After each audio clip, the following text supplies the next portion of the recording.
मेरे ससुराल वाले बहुत जालिम लोग थे। जब मैं हामला हुई तो ससुराल वाले कहने लगे, अगर बेटी पैदा की तो हम बेटी को तुम्हारे ही सामने जिंदा मार देंगे। आज मेरे 9 माह पूरे हो गए और सब ससुराल वाले अस्पताल मेरे साथ ही आए। फिर मेरी डिलीवरी हुई तो मेरी बेटी ही पैदा हो गई। मैं परेशानी में अस्पताल की दूसरी तरफ से बेटी को उठाए भाग गई। फिर अचानक एक मर्द ने, मैं खाली सड़क पर भागती ही चली जा रही थी। मेरा सांस फूल रहा था, लेकिन उस वक्त यहाँ रुकना मेरा मुनासिब नहीं था। वो लोग कभी भी मुझे ढूंढते हुए मेरे पीछे आ सकते थे। बहुत देर भागते रहने के बावजूद मैं थक कर सड़क किनारे बैठ गई थी। मैं इनके घर से बहुत दूर निकल आई थी और मुझे यकीन था कि वो लोग यहाँ तक नहीं आएंगे। मेरी हालत बहुत ही ज्यादा खराब थी। 3 घंटे पहले ही मैंने एक नन्ही सी जान को जन्म दिया था, जिसके बाद मुझे बहुत ज्यादा चक्कर आ रहे थे। लेकिन अपने बच्ची की जान बचाने के लिए मैंने सब कुछ छोड़कर इसे गोद में उठाया अस्पताल से भाग आई थी। आम हालात में तो ऐसा सोचना भी नामुमकिन है, लेकिन जिन हालात से मैं गुजर रही थी मेरे लिए ये नामुमकिन नहीं था। बल्कि इस तरह मेरा भागना ही मेरी जिंदगी में लिखा है। मैं एक यतीम लड़की थी जिसे इसके ताया ताई ने पाल पोस कर बड़ा किया था। ताया मुझसे बहुत मोहब्बत करते थे, लेकिन ताई के लिए मैं सिर्फ और सिर्फ एक बोझ थी। जब ताई को पता चला कि उनका इकलौता बेटा मुझ जैसी यतीम पर अपना दिल हार बैठा है तो इनके गुस्से की इंतहा न रही और एक दिन खामोशी से इन्होंने मेरा रिश्ता दूसरे शहर में मौजूद अपने रिश्तेदारों से जोड़ दिया। ताया बहुत बूढ़े हो गए थे और बीमार रहने लगे, इसलिए ताई के आगे इनकी एक ना चली और ताई ने कुछ दिनों बाद अपना चंद रिश्तेदारों की मौजूदगी में खामोशी से मुझे उस्मान की निकाह में दे दिया। ताई का बेटा इन दिनों अपने दोस्तों के साथ घूमने फिरने के लिए शुमाली इलाका जात गया हुआ था और ताई ने इसकी गैर मौजूदगी का भरपूर फायदा उठाया था। मैं पहले ही बेआसरा और यतीम थी, इसलिए इनके फैसले के खिलाफ जाने की हिम्मत नहीं थी। मैं ताया के गले मिलकर बहुत रोई थी और मैं उस्मान के साथ चलकर दूसरे शहर चली आई थी। मुझे लगा था कि मुझे एक मजबूत सहारा मिल गया है। मेरा शोहर दुख सुख में मेरे साथ होगा। माँ बाप की जो कमी मेरी जिंदगी में खला पैदा कर चुकी थी, शायद अब वो पूरी तरह खत्म हो जाएगी। लेकिन मुझे क्या खबर थी कि ये रिश्ता मेरे लिए जलते अंगारों से कम नहीं होगा। उस्मान के घर में बहुत सारे लोग थे। उस्मान के 8 भाई थे, 4 बहनें थी। सब के सब इस छोटे से घर में रहा करते थे। उस्मान सब बहन भाइयों से बड़े थे और मैं घर की बड़ी बहू बनकर आई थी। लेकिन मुझे बहू नहीं, दरअसल नौकरानी बना कर लाया गया था। शादी की पहली रात उस्मान ने मुझे यकीन दिलाया कि वो हर मुश्किल में मेरा साथ देंगे और मुझे कभी अकेला नहीं छोड़ेंगे। सारी रात वो मुझ पर अपनी बेपनाह मोहब्बत लौटाते रहे और मुझे ऐसा लगा जैसे मेरे दिल की बंजर जमीन पर बारिश की ठंडी फवार बरस पड़ी हो। लेकिन ये खुशी मुझे ज्यादा वक्त के लिए मुयस्सर नहीं आई थी और हर बार की तरह इस बार भी मैं खाली हाथ ही रह गई थी। खुशियां एक दफा फिर मुझसे रूठ गई थी और आजमाइशों ने मेरे मुकद्दर में अपनी जगह बना ली थी। शादी के अगले दिन ही मुझे मेरी औकात का अंदाजा हो गया जब मेरी सास ने सुबह सवेरे ही बुरी तरह कमरे का दरवाजा पीटा और मेरे दरवाजे खुलते ही मुझे देखकर मुझ पर बरसने लगी। मैं हैरान परेशान सी खड़ी इन्हें देख रही थी और वो कहती ही चली जा रही थी। इनके लफ्जों की तपश ने मेरे वजूद को झलसा दिया था। वो कह रही थी कि मैं यहाँ तुझे अयाशी करने के लिए नहीं लाई। तुझ जैसे यतीम को खाली हाथ लाने का मकसद सिर्फ इतना है कि तू आज से इस घर के सारे काम काज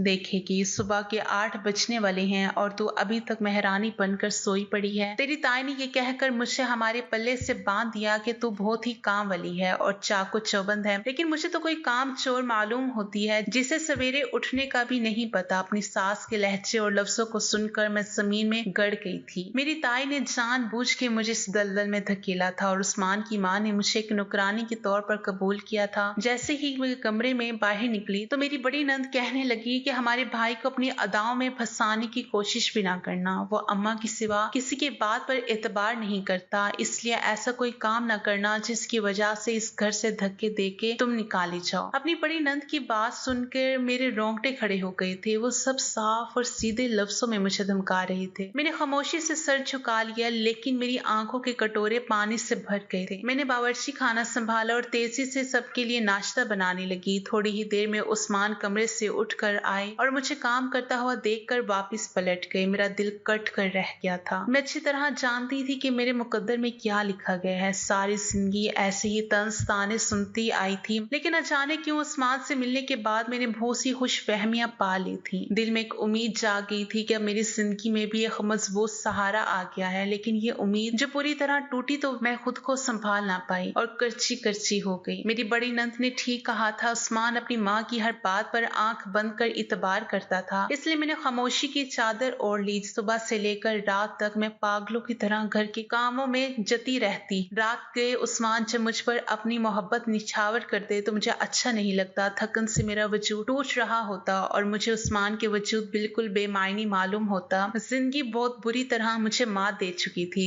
दिन आहिस्ता आहिस्ता गुजर रहे थे जब ही मेरी जिंदगी में ठंडी हवाओं का झोंका आया और मुझे एक अनोखा सा सुकून बख्श गया। काफी दिनों से मेरी तबीयत खराब थी, लेकिन मेरी सास मुझे डॉक्टर के पास लेकर नहीं जा रही थी। और जब एक दिन घर के काम में गश्त करते हुए मैं बुरी तरह चकरा कर गिरी तो मजबूरन मेरी सास मुझे डॉक्टर के पास ले गई। डॉक्टर ने बताया कि मैं उम्मीद से हूँ और इस खबर ने जैसे मेरी जिंदगी बदल कर रख दी। मुझे ऐसा महसूस हुआ कि जैसे डॉक्टर ने मुझे नई जिंदगी की नवीद सुनाई हो। मैं खुशी से दीवानी हो रही थी और दिल ही दिल में सोच रही थी कि जब ये खबर उस्मान को पता चलेगी तो वो कितना खुश होंगे। लेकिन मेरी खुशी उस वक्त मिट्टी में मिल गई जब मेरी सास ने कहा कि इन्हें लड़का चाहिए। अगर लड़की की पैदाइश हुई तो नताइज की जिम्मेदार तुम खुद होगी। अपनी सास की बात सुनकर मेरा दिल दहल गया। लड़का या लड़की ये सब तो खुदा की मर्जी थी, मैं बेचारी क्या कर सकती थी। लेकिन मैं इतना जरूर जानती थी अगर मेरी सास को लड़का चाहिए तो वो लड़की की पैदाइश पर जरूर उसे नुकसान पहुंचाएगी। मेरी जिंदगी की सबसे बड़ी खुशी भी अजियत में बदल गई और मैं उठने बैठने दिन रात यही सोचने लगी कि अगर मेरे घर लड़की पैदा होगी तो क्या होगा। कई दफा मैंने उस्मान से इस बारे में बात करना चाही, लेकिन उस्मान हमेशा यही कहते कि तुम अभी से इस बारे में क्यों सोचती हो, खुदा से दुआ करो वो तुम्हें बेटे से नवाज देगा। कभी कभी मुझे समझ नहीं आता था कि उस्मान पढ़े लिखे होने के बावजूद भी सही और गलत में फर्क क्यों नहीं करते थे। वो बहुत अच्छी तरह जानते थे कि इनके घर में मुझ पर किस तरह के मसलाइम उठाए जाते हैं और इनकी माँ का सलूक मेरे साथ क्या है। लेकिन उस्मान ने कभी भी मेरी तरफ से एक जुमला भी अदा नहीं किया था। मुझे हामला हुए 6 महीने हो गए थे और ये 6 महीने मैंने पूरी तरह अजियत में ही गुजार दिए थे। हर वक्त एक ही सोच मुझ पर हावी रहती कि अगर मेरी बेटी होगी तो ये मेरी बेटी के साथ ये लोग क्या सलूक करेंगे। मेरा दिल कहता था कि मैं एक बेटी की माँ बनने वाली हूँ। मैंने सोच लिया था कि अगर खुदा ने मुझे नेमत से नवाजा, कि अगर खुदा ने मुझे रहमत से नवाजा तो मैं सब कुछ छोड़कर अपनी बेटी को लेकर यहाँ से फरार हो जाऊंगी। मुझे उस्मान से कोई खास तवक्का नहीं थी। उस्मान ने आज तक कभी मेरे हक में एक बात तक नहीं की थी, तो वो अपनी बेटी की जिंदगी के लिए क्या करते। वो तो अपनी माँ के हर हुक्म पर सर झुका लिया करते थे और मेरी सास को सिर्फ और सिर्फ बेटा ही चाहिए था। उस्मान को कभी कभी नौकरी के सिलसिले में कुछ दिन घर से बाहर भी गुजारने पड़ते और ऐसे ही दिन चल रहे थे। जब मुझे दर्द होने लगा मैंने अपनी सास को अपने जिस्म में उठने वाली दर्द के बारे में बताया तो वो कहने लगी कि पहले सारे कपड़े धो लो फिर मैं तुम्हें अस्पताल लेके चलूंगी। ये सुनकर मैं हैरान रह गई कि मेरी सास इतनी संगदिल कैसे हो सकती है। लेकिन मेरी सास को मुझ पर जरा रहम ना आया और मैंने गिरते पिटते सारे घर के कपड़े धोकर डाले। तब मेरी सास मुझे अस्पताल लेकर गई। मैंने कुछ ही देर में खूबसूरत सी बेटी को जन्म दे दिया। जैसे ही नर्स ने मुझे बताया कि मैं एक बेटी की माँ बन गई हूँ, मैंने दोनों हाथ नर्स के आगे जोड़ दिए और इससे कहा कि अभी मेरे ससुराल वालों को बच्ची की पैदाइश की खबर ना सुनाना। नर्स ने हैरानगी से मेरी तरफ देखा तो मैंने इसे सारी बात बता दी। मैंने इसे इल्तजा की कि वो मुझे मेरी बच्ची समेत यहाँ से निकाल दे, वरना ये जालिम लोग मेरी बच्ची को किसी भी वीराने में फेंक देंगे या खत्म कर देंगे। नर्स रहम दिल औरत थी। इसने मुझे पूरी तरह चादर उड़ाई और मेरी बच्ची को मेरी गोद में डाल दिया और लेबर रूम के पिछले दरवाजे से भागने में मेरी मदद की और कहने लगी कि यहाँ सब मैं देख रही हूँ और तुम्हारे पास आधा घंटा है, तुम यहाँ से कहीं दूर निकल जाओ। मैंने दिल से नर्स का शुक्रिया अदा किया और भागते भागते इस खाली सड़क पर आ बैठी। मैं किसी भी सूरत अपनी बेटी को नहीं खोना चाहती थी क्योंकि जिंदगी में मुझे पहली बार ही अपना कोई खूनी रिश्ता मिला था। मुझे सड़क पर बैठे कुछ ही देर गुजरी थी कि जब एक गाड़ी मेरे पास आकर रुकी और एक बूढ़ी और बूढ़ा गाड़ी से उतरकर मेरे पास आए और मुझसे पूछने लगे कि मुझे किस चीज की जरूरत है। मैंने इनसे कहा कि मुझे एक छत चाहिए जिसके नीचे मैं इज्जत से अपनी बेटी के साथ जिंदगी गुजार सकूं। मैं अपनी नाजुक सी कली को सीने से लगाए सिसक रही थी। इनको मुझ पर रहम आ गया। मेरी हालत ऐसी नहीं थी कि वो लोग मुझसे ज्यादा सवाल करते, इसलिए मुझे कोई दिक्कत नहीं हुई। इन्होंने कहा कि बेटी हमारे साथ चलो, हम तुम्हारी बेटी को अपने घर में पनाह देंगे। मेरे लिए वो लोग बिल्कुल अनजान थे, लेकिन मैं सड़क पर कितनी देर बैठी रह सकती थी, इसलिए मैंने इनका कहा मान लिया और इनकी गाड़ी में बैठ गई। यूं भी जिंदगी ने मुझे इतने जख्म दिए थे कि अब मैं पत्थर की हो गई थी। वो मुझे सहारा देकर अपने घर ले गए। वो दोनों यानी कि बूढ़ा और बूढ़ी एक आलीशान बंगले में रहा करते थे। मुलाजमों की कोई कमी ना थी। मुझे और मेरी बच्ची को भी रहने के लिए कमरा दे दिया गया और इन दोनों ने मुझसे कहा कि तुम हमें अम्मा अब्बा कहकर पुकार सकती हो। हूँ, क्योंकि हम दोनों यहाँ अकेले रहते हैं और औलाद के लिए तरसते रहते हैं। हमारा एक ही बेटा है जो बाहर मुल्क में रहता है और कभी कभी लौट कर आता है। इन दोनों ने मेरी बेटी का नाम कोमल रख दिया और मैं इन दोनों के घर सुकून से जिंदगी गुजारने लगी। मैंने इन्हें बताया कि मेरे शोहर का इंतकाल हो गया है और मेरे ससुराल वाले अच्छे लोग नहीं हैं और मेरी बेटी को मुझसे दूर करना चाहते थे, इसलिए मैं इसे लेकर वहां से भाग गई। मैंने इन्हें ये नहीं बताया कि मेरा शोहर जिंदा है, क्योंकि मेरे लिए उस्मान का जिंदा होना बिल्कुल बेमायनी था। अम्मा अब्बा ने मेरी बेटी को अपनी गोद में खिलाया और इस कदर प्यार दिया कि मैं हैरान रह गई। मैं आज तक मोहब्बतों के लिए तड़प रही थी, लेकिन मेरी प्यारी सी बेटी बहुत ही खुश नसीब थी जिसे ऐसे लोगों की मोहब्बत नसीब हुई थी। वक्त पर लगाकर उड़ रहा था और मेरी बेटी साल भर की होने वाली थी जब वो दोनों बुजुर्ग ही बहुत ही शदीद बीमार हो गए और बिस्तर से लग गए। एक दिन अब्बा मेरा हाथ पकड़कर कहने लगे कि बेटी तुम मुझे बहुत अजीज हो, मैंने तुम्हें अपनी सगी बेटी की तरह इस घर में जगह दी है। मैं नहीं चाहता कि हमारे मरने के बाद तुम एक दफा फिर बेआसरा हो जाओ। कोमल को तो मैंने अपनी गोद में खिलाया है और मैं कभी इसे तकलीफ में देखने का सोच भी नहीं सकता, इसलिए मैंने और तुम्हारी अम्मा ने सोचा है कि हम दोनों की बीमारी को सुनकर हमारा बेटा वापस आ रहा है, हम इससे तुम्हारा निकाह करवा देंगे और यूं तुम हमेशा इज्जत से हमारी चार दीवारी में जिंदगी गुजार सकोगी। इनकी बात सुन के मेरे रोंगटे खड़े हो गए। ये कैसे मुमकिन था कि मैं निकाह के ऊपर निकाह करती। मेरा और उस्मान का ताल्लुक आज भी कायम था। मेरी आंखों से आंसू बहने लगे थे। ये जो लोग मेरी जिंदगी में किसी रहमत की तरह शामिल हुए थे, मैं इन्हें खोने के बारे में सोच भी नहीं सकती थी। अम्मा मुझे कहने लगी कि बेटा मेरे बेटे से निकाह करके तुम्हारी जिंदगी अच्छी हो जाएगी और तुम्हें कभी कोई तकलीफ नहीं होगी। इनकी उम्मीद भरी नजरें मुझ पर टिकी हुई थी। मैं इन लोगों का मान नहीं तोड़ना चाहती थी, इसलिए खामोश हो गई और इन्हें ये भी ना बता सकी कि मैं एक बेवा नहीं हूँ बल्कि मेरा शौहर जिंदा है। इनके बेटे के आने में 2 दिन बाकी थे और मेरी खामोशी ने इन्हें जैसे नई जिंदगी दे दी थी। वो लोग इस तरह निकाह की तैयारियां कर रहे थे कि मैं हैरान रह गई थी। मेरे लिए एक पल गुजारना मुश्किल था। मैंने सोच लिया था कि किसी ना किसी तरह मैं इनके बेटे को अपनी शादी के बारे में बता दूंगी ताकि मुझे गुनाह ना करना पड़े। आज सुबह ही घर में खूब रौनक थी। आज इन दोनों का बेटा आ रहा था और वो दोनों बहुत खुश थे। मैं इनके पास ही बैठी थी और कोमल हमारे दरमियान खेल रही थी कि जब गाड़ी की आवाज आई तो अम्मा कहने लगी कि मेरा बेटा आ गया है। इनके चेहरे पे आने वाली खुशी बहुत ही अनमोल थी। जैसे ही इनका बेटा कमरे का दरवाजा खोलकर अंदर आया तो इसे देखकर मेरे रोंगटे खड़े हो गए और वो भी मुझे देखता भागता हुआ मेरी तरफ आया। मैंने जल्दी से आगे बढ़कर कोमल को अपनी गोद में पकड़ लिया और खौफ से पीछे हटने लगी। मैं सोच भी नहीं सकती थी कि मुझे यहाँ इस शख्स का सामना करना पड़ सकता है, लेकिन अगले ही लम्हे में ये सोचकर मेरी जान निकल गई कि अम्मा अब्बा ने तो कहा था कि इनका बेटा आ रहा है। ये तो मेरा शौहर उस्मान था। मैंने कोमल को छुपाने की कोशिश की तो वो मेरे करीब चला आया और कहने लगा कि तुम कहाँ चली गई थी, मैंने तुम्हें कहाँ कहाँ नहीं तलाश किया। मैं आंखें फाड़ कर इसे देख रही थी। इसकी सारी तवज्जो मेरी तरफ थी। हम दोनों भूल चुके थे कि कमरे में इस वक्त अम्मा अब्बा भी मौजूद हैं। मैंने रोते हुए उस्मान से कहा कि पीछे हट जाओ, मेरी बेटी को हाथ भी मत लगाना वरना मैं तुम्हारी जान ले लूंगी। मेरा तुमसे कोई वास्ता नहीं है, मैं अपना माजी छोड़कर चली आई हूँ और ये बेटी सिर्फ और सिर्फ मेरी है। उस्मान की आंखों से आंसू बह रहे थे और वो कह रहा था कि इसने मुझे हर जगह ढूंढा लेकिन मैं इससे कहीं ना मिली। वो मेरी जुदाई में तड़प गया था। वो कह रहा था कि इसे अपनी बेटी की पैदाइश पर कोई अफसोस नहीं था, बल्कि जब इसे पता चला कि इसके घर बेटी पैदा हुई है तो वो बहुत ही ज्यादा खुश था। लेकिन उस वक्त मैंने इसके होश उड़ा दिए थे कि मैं हॉस्पिटल से बेटी लेकर फरार हो गई हूँ और इसके घर वालों ने इससे कहा था कि मेरा कोई आशिक मुझे भगा कर ले गया है। लेकिन उस्मान अच्छी तरह जानता था कि मुझे कोई भगा के नहीं ले गया, बल्कि मैं इसके घर वालों से आजिज आकर खुद ही भाग गई हूँ। वो कोमल को अपनी गोद में लेना चाहता था लेकिन मैं अभी भी एक खौफ के जेरे असर थी। मैं कोमल को इसकी गोद में देने से हिचकिचा रही थी। मैं कैसे मान लेती कि जिस शख्स ने शादी की 1 साल तक अभी मेरे हक में आवाज न उठाई और अपनी माँ के जुल्म के खिलाफ एक लफ्ज भी ना कहा, वो मेरी बेटी के लिए अपने दिल में मोहब्बत रखता होगा, जबकि इसकी माँ को मुझसे सिर्फ और सिर्फ बेटा चाहिए। अम्मा हैरत से उस्मान से पूछ रही थी कि ये क्या माजरा है। वो दोनों तो बिल्कुल बेखबर थे। इनकी नजर में मैं तो एक बेवा थी और मैं भी ये जानना चाहती थी कि उस्मान अम्मा अब्बा का बेटा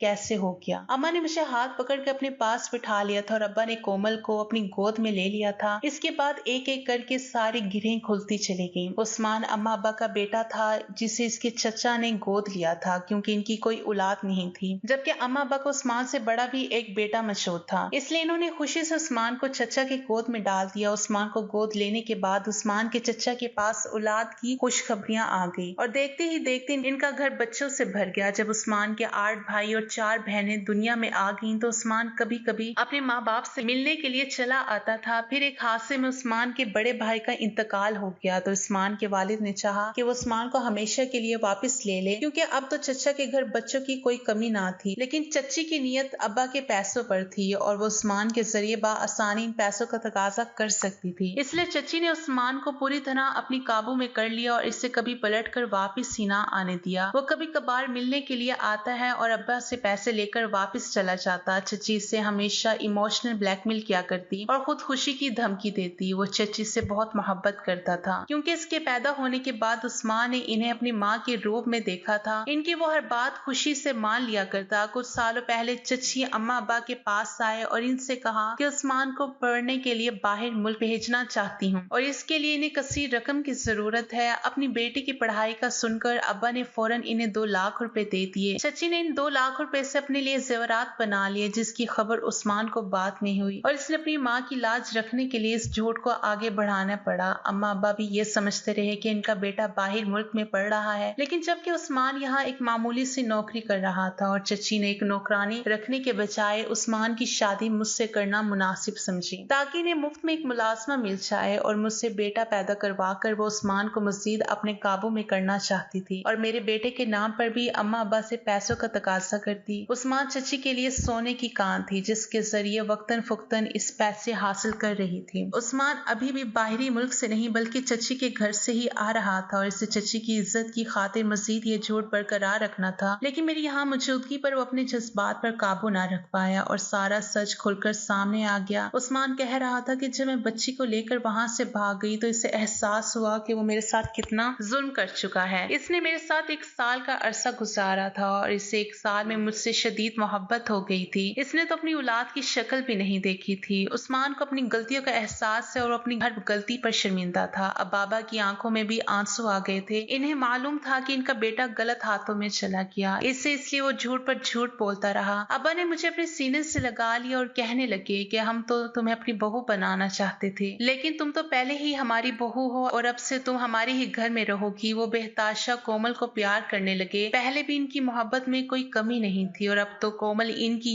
पोती साबित हुई। अब्बा ने उस्मान से कह दिया था कि अगर तुम अपनी चच्ची के पास जाना चाहो तो जा सकते हो, लेकिन कोमल और मेरी बेटी कहीं नहीं जाएगी। उस्मान ने कोमल को अपने सीने से लगाया और अब्बा से कहने लगा कि मैं अपनी औलाद के लिए बहुत तड़पा हूँ और मुझे इस वक्त आपकी तकलीफ का भी अंदाजा हुआ कि मेरे बड़े भाई की मौत के बाद आप दोनों कितने अकेले रह गए और आपको मेरी कितनी जरूरत थी, लेकिन मैंने इससे कभी इस बात को महसूस ही नहीं किया। मैं अब आप दोनों को छोड़कर कहीं नहीं जाऊंगा। अल्लाह ने चच्ची की गोद में बहुत सी औलादें डाल दी हैं और वो इनके साथ खुशी खुशी जिंदगी गुजार सकती हैं। उस्मान ने मुझसे माफी मांगी थी और मैंने इसे माफ कर दिया था क्योंकि इसकी वजह से ही मुझे अम्मा अब्बा जैसे मुखलिस रिश्तों के साथ हासिल हो गया था। मैं उस्मान, कोमल और अम्मा अब्बा एक मुकम्मल फैमिली बन गए थे और हमारी जिंदगी में खुशियां ही खुशियां भर गई थी। कभी कभी इंसान पर तकलीफें और आजमाइशें एक साथ चली आती हैं, लेकिन इसका मतलब हरगिज ये नहीं होता कि हमारे रब ने हमारे लिए कुछ ऐसा नहीं सोच रखा, बल्कि इसी वक्त पर हम पर बहुत बेहतरीन भी हासिल कर लेते हैं। बस हमें हर हाल में खुदा का शुक्र और गुजार होना चाहिए। मैंने भी कभी खुदा की नाशुक्री नहीं की और खुदा ने जिस हाल में रखा है मैंने इसका शुक्र अदा किया और आज इसका इनाम मुझे खूबसूरत रिश्तों के तौर पर मिल गया था। हमारी वीडियो अगर आपको पसंद आई है तो जरूर लाइक कीजिए, अपनी राय देना चाहें तो कमेंट्स कीजिए, अच्छी लगी तो शेयर कीजिए। इसके साथ साथ अगर आपने हमारे चैनल सब्सक्राइब नहीं किया तो जरूर कीजिए ताकि हमारी हर आने वाली वीडियो आप तक बर वक्त पहुंच सके।